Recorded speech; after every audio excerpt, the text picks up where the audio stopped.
गलत हो तो गलत बता देना। सबसे पहला विषय ये आता है निकल के कि जो जो बड़े बड़े महात्मा साधु सिद्ध संत ऊंची ऊंची गद्दियों पर बैठे वो प्रवचन करते हैं, लोगों को अपने अपने विषय के बारे में समझाते हैं, जिसको भगवान ने जितनी तरंग प्रदान कर दी उसके हिसाब से, क्योंकि पूर्ण रूप आज तक उसने किसी को दिखाया नहीं। जितना जिसको दिखा दिया सामने वाले व्यक्ति ने, जितना उसकी समझ में आया उसके हिसाब से व्याख्यान कर दिया, चीज़ें बता दी लोगों को। तो मैं इस विषय पे ये जानना चाहता हूँ, जो भी महात्मा हैं, जो भी कोई सिद्ध बैठे हैं, वो प्रेत को नकारते हैं कि भाई भूत प्रेत नहीं होता, तंत्र नहीं होता, इसके चक्कर में पड़ना आडंबर है। ये बात बोलते हैं सब, भगवान का नाम जपो और तुम पार उतर जाओगे। तो ये बात सत्य है। तो जब ये बात सत्य है कि भगवान का नाम जपो पार उतर जाओगे, तो फिर क्या शिव पुराण झूठा है? क्या शंकर भगवान की सारी कथाएं झूठी हैं, जिनमें उन प्रेतों का लगातार उनके साथ जिक्र किया गया है, बारी बारी से उनके नाम के विषय पर बताया गया है, और उनके द्वारा करे गए भिन्न भिन्न काम जो भगवान ने असुरों का नाश करा है, अलग अलग नाम से हुए है कि नहीं? इसमें देवियों ने अलग अलग रूप लिए हैं, अलग अलग नाम से लिए हैं, अलग अलग शत्रुओं का विनाश करने के लिए। तो जब ये महात्मा ये बात बोलते हैं कि प्रेत नहीं होते, तुम राधा राधा करो चला जाएगा, हनुमान जी करो चला जाएगा, कैसे चला जाएगा भाई? जब किसी ने तंत्र बाधा कर दी, तुम्हारे शरीर में कोई चीज घुस गई, तो उसको तुम नाम जप से कैसे निकाल दोगे? या तो नाम जप इतना पका हुआ होना चाहिए कि वो तरंगे तुम्हारे पास हो। जैसे हमारे गुरु महाराज हैं, उन्होंने उन तरंगों को पा रखा है। आई समझ में बात? जब भी किसी को पुकारते हैं, हाथ जोड़ के वो तरंगे छूती हैं, रोम रोम खुलते चले जाते हैं।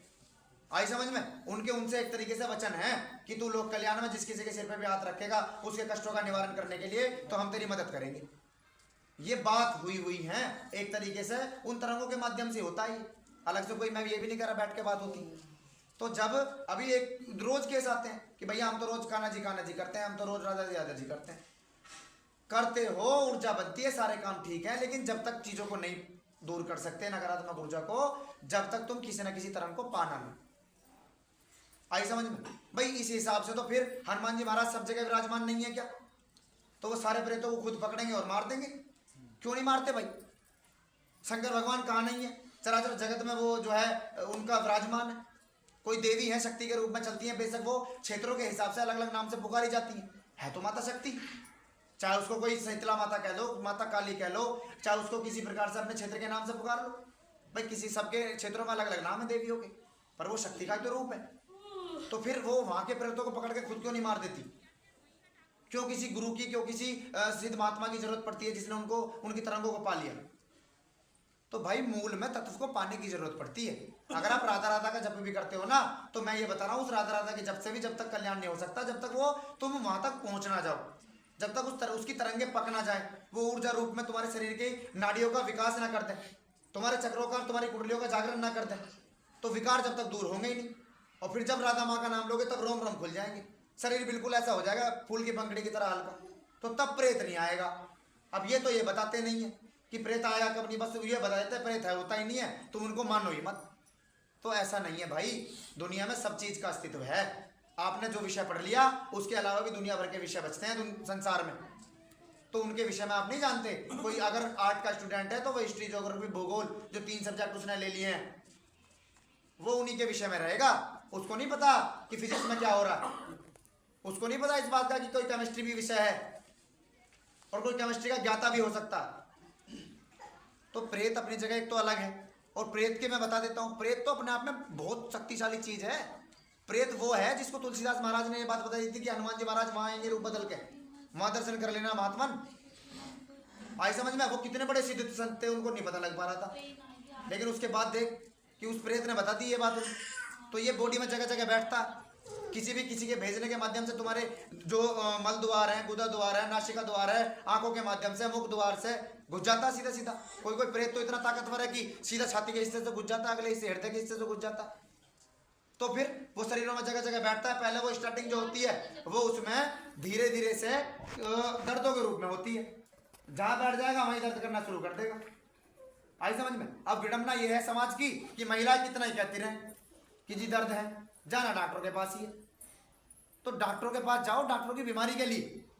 और ये समझ में बात? अब डॉक्टर को जब जिस विषय का पता ही नहीं लग रहा, वो दवाई दिए चला जा रहा, टिश्यूज फूलते चले जा रहे हैं और नई बीमारियां होती चली जा रही हैं एलोपैथी की दवाई से, शरीर फूल रहे हैं और वो नई बीमारियों में कन्वर्ट होता चला जा रहा है सब। अभी हमारे पास एक केस आया था, उसमें वो फिजियोथेरेपिस्ट थे, 3 ऑपरेशन सर्वाइकल के कर दिए उनके, अच्छा खासा दर्द सह के अपने काम करता था वो, जो भी कोई व्यक्ति था। उसके बाद ऑपरेशन होने के बाद व्हील चेयर पर आ गया, वो गले में और पहना दिया पट्टा सा। अब वो अपने कार्य भी नहीं कर पा रहा, 2 आदमी और लग रहे हैं उसको अपनी दिनचर्या के जीवन के कार्य करने के लिए। कर दिया उसका नाश, सर्वाइकल में पता नहीं क्या क्या काट दिया उसका। तो बताओ मुझे तुम, डॉक्टरों के लिए गुरुजी भी कभी मना नहीं करते, लेकिन दिखाओ वो जो उनका है। लेकिन जो इस कुपित वायु के चलते आपको दुखी परेशान हो रहा, पता ही नहीं चलेगा ना। आपको थोड़ी देर में बीपी डाउन होगा, थोड़ी देर में बीपी बढ़ेगा, शरीर में घबराहट हो जाएगी, यूं हिलने लग जाओगे। डॉक्टर के पास जाओगे, अब डॉक्टर के पास जाने के बाद में वो ग्लूकोज ठोकेगा, इंजेक्शन लगाएगा। जैसे जीते जी हम इंजेक्शन से डरते हैं, वैसे वो प्रेत जीते जी डरता होगा। जैसे इंजेक्शन नजदीक आया, घुटने के अंगूठे के निचले हिस्से में बैठ जाता जाके, शरीर बिल्कुल शांत, बीपी बिल्कुल लेवल पे, 20,000 ठुके एक दिन में। आई समझ में? तो ऐसे पैसे का नाश होता है प्रेतों के द्वारा। प्रेत पैसे कभी नहीं खाता, वो कारण ऐसे बना देगा कि तुम्हें जो है ना कहीं इन्वेस्ट करना पड़ जाएगा उस धन को जो आप अपने परिवार के कुल की उन्नति में लगाना चाहते थे। ये करी हुई समस्या है, ये नेगेटिविटी है। अब इसको प्रेत को डॉक्टर कैसे समझेगा? एक्सरे में और उसके किस में आ जाएगा? मेरे को बताओ तो, किसी में भी नहीं आने का। और कुछ लोग इस विषय में खुद जानबूझ के मौत बुलाते हैं, जैसा विषय यहाँ बैठा है ये पूछते रहते हैं, देवी आ मेरे शरीर में, बाबा आ मेरे शरीर में, उसके चक्कर में भक्ति ऐसे करते नहीं सात्विक रूप में पूछ के बैठने की शब्द जपे, ऊर्जा बने, ऊर्जा से तरंगे बने, तरंगों से सिद्धि बने, तब वो हमारे काम कहीं बताएं, कुछ सपन माध्यम से कुछ दिखाएं, पथ प्रदर्शक के रूप में जीवन में कार्य करें, लोगों के लोक कल्याण के जीवन में हित में कार्य करें। ऐसी भक्ति की जो करनी नहीं है, बस सबको हाथ मारना और आजा बाबा मेरे शरीर में हा करके खेलना, वेग दिखा देना कि कुछ आ रहा सामने वालों को। ये पता नहीं ये चीज अपने कुल को खा जाएगी कुछ दिन बाद, क्योंकि हम तो झेल जाएंगे, लेकिन धीरे धीरे जो प्रेत इकट्ठे हो रहे हैं दूसरों के उठा के, वो घर में धीरे धीरे बच्चों को खाने लग रहे हैं, सारे कामकाज को, पशुओं को, सबको खा जाएंगे वो एक दिन। फिर हमें कहीं कहीं जाना पड़ता है दिखवाने। ये कमियां हमारी हैं, ये लालच है इसके पीछे का, जो हम जो है भगवान में भी भेद करते हुए उसको ठीक तरीके से जपते बजते ही नहीं है। भाई तुम्हें क्या चाहिए? कोई आदमी मेरे से आके ये बोलता भैया मेरी कुंडली देखना कितनी उठ गई, मेरे चक्र देखना कितने जागृत हो गए, तो मैं उससे यही पूछता हूँ तू मुझे ये तो बता इसके पीछे का विषय क्या है, तू करना क्या चाहता है कुंडली चक्र का जागरण करने के बाद? कोई तो बात होगी तेरे दिमाग में, भगवान को पाना है मुझे। अरे तो फिर भगवान से भगवान को ही मांगना सीधे सीधे, फिर कुंडली और चक्र के चक्र में क्यों पड़ रहा है भाई? मान लिया जाए कुंडली चक्र के चक्कर में मैंने ये बात बोल दी कि तेरे 3 चक्र जागृत है, चौथे पे काम चल रहा, या 3 जागृत है सपोज करो, अब तू नहीं हुआ संतुष्ट, किसी से जाकर और बुझेगा, वो कह देगा जी तेरे चौथे पे काम चल रहा है, लेकिन नीचे वाला जो है ना ऊर्जा का क्षय हो रहा है, लीकेज है, अब कर उसकी पूर्ति नीचे वाले की और उसको बढ़ा ऊपर वाले को, तो घूम गया वहीं कुंडली में और चक्रों में ही, भगवान का तो विषय ही हट गया। तो भगवान से हमेशा भगवान को ही मांगो जब भी उसकी भक्ति करते हो, तो फिर जब वो आएगा तो क्या क्या नहीं करके जाएगा आपके लिए। आपके उसकी ऊर्जा जब आपको छुएगी, वो तरंगे आपको छुएंगी, तो आपकी कुंडली का जागरण, चक्रों का जागरण, नाड़ियों का जागरण, इंगला पिंगला सुषुम्ना सब सेट हो जाएगा सिस्टम, सारे विकार दूर हो जाएंगे, है ना? फिर कोई विषय नहीं रह जाएगा और ना किसी से पूछने की जरूरत रह जाएगी। वो इतना चक्रों का, इतना नाड़ियों का जागरण कर देता है कि आगे आगे विचार अपने आप चलने लगते हैं दिमाग में कि अब कैसे करना, अब कैसे करना, अब कैसे करना। फिर वो मदद करता है जीवन में, गुरु रूप में मदद करता है। कमियां हमारी हैं, हम उस पर पूर्ण विश्वास करते ही नहीं, कभी भी भटकाव लेके आते हैं किसी किसी के कहे अनुसार। तो भाई भूत प्रेत होते हैं, ये बात सत्य है। और इसमें एक बात और मैं बता देना चाहता हूँ, मोह माया कुछ भी नहीं है। गृहस्थ में और समाज में रहने वाला आदमी काम, क्रोध, मद, लोभ से कभी मुक्त नहीं हो सकता, कभी भी मुक्त नहीं हो सकता। दुनिया का कोई कितना बड़ा महात्मा आकर ये बात कह ले, मैं नकारता हूं इस बात को। सीखना है तो उसको कंट्रोल करना सीखो। आई समझ में बात कि उसको नियमित कैसे करना। भगवान श्री राम उसको नियंत्रित करना जानते थे, मर्यादा पुरुषोत्तम राम कहलाए।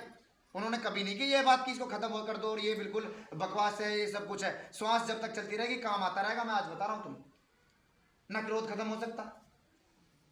आई समझ में? बड़े बड़े महात्माओं को खत्म नहीं हुआ भाई। नाम आते हैं, शुक्राचार्य, शंकराचार्य, जो भी ये नाम लेते हैं कई बार, कितने क्रोधित थे वो बताओ मुझे। क्रोध के लिए ही जाने जाते थे वो। तो फिर इतने महात्मा जिन्होंने भगवान के दर्शन कर लिए, उनका क्रोध ही खत्म नहीं हुआ। इसको सीखना है तो नियमित करना सीखो कि भाई कैसे कंट्रोल कर ले। तो फिर क्यों माँ और बहन के पास बैठ के वो विचार नहीं आते जो पत्नी के साथ बैठ के आते हैं भाई? बोलो, अगर विचारों का खेल नहीं है तो मूल रूप में मोह माया कुछ भी नहीं है। समाज में अगर गृहस्थ में कोई आदमी रह रहा है तो उसको सिखाना है तो कुछ ये सिखाओ कि तुम गृहस्थ में रह के भी भगवान को कैसे पा सकते हो। ये बात बड़े बड़े महात्माओं ने, बड़े बड़े सिद्ध संतों ने ये बात बोली।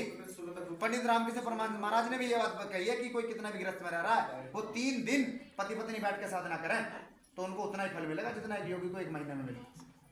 बोलो शनिदेव धाम। आई समझ में बात? तो भाई तुम विषय से भटकाओगे लोगों को तो गलती तुम कर रहे हो। अब वो तो सामने वाले तो पूछने आ रहे हैं, उनको लग रहा है महात्मा ऊंची गद्दी में बैठा है, कपड़े भी भगवा धारण कर रखा है, माला पैर रखी है और चारों तरफ गनमैन खड़े हैं, सब कुछ खड़े हैं, कुछ बात है इसमें। अब वो तो जो कहते वो तुम्हें सत्य लगेगी, लेकिन मूल तो कुछ और ही है। भाई तुम कैसे, मान लिया तुम दोनों साथ है, सपोज करो पति पत्नी, एक एग्जाम्पल दे रहा हूँ जी मैं, तो तुम समाज के सारे कार्य करोगे, अपने बच्चों के लिए भी जीवन में धन जुटाओगे, सारा काम करोगे, तो धन कैसे कमाना छूट जाएगा? तो फिर वो मोहमाया में नहीं आता क्या? लेकिन उसमें नियमित है कि उसको कमाने में किसी की आत्मा को कष्ट ना पहुंचे। इस तरीके से कमाओ, चाहे तुम फिर कितने बक्से भर भर के कमा लो, किसी को कष्ट ना हो उस धन के कमाने से। तो नियमित करना सीखना जरूरी है। भक्ति गृहस्थ में रह के भी की जा सकती है और कदापि कुछ मोहमाया नहीं है। ईश्वर भगवान अगर मोहमाया करता तो इन चीजों में कभी किसी को डालता ही ना। इस तरीके से जय शनिदेव सभी को।